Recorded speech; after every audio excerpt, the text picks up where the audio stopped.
Hello, ESL teachers. Welcome back to our channel.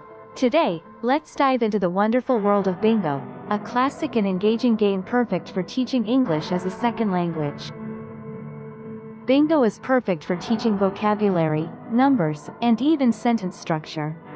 Let me instruct you on how to play this exciting game in detail. First, you'll need bingo cards like these. You can easily create them yourself or find printable versions online tailored to your lesson theme. Here's how to play. Distribute bingo cards to each player. Use flashcards or a random generator to call out words, numbers, or sentences related to your lesson. Teachers call out items listed on the cards, and students mark off these items. To decide who wins in bingo, it's the player who fills in a certain pattern on their card first. This could be a line going across, up and down, or even diagonally. When they've got it, they shout, "Bingo!" Then, we check their card to make sure they got it right. If they did, they're the winner. Here are some tips for teachers.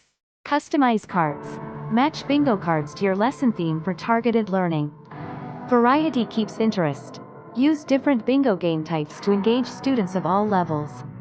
Promote English use. Encourage students to shout "Bingo" in English for language practice. Context matters. Explain the meaning behind bingo words to reinforce understanding.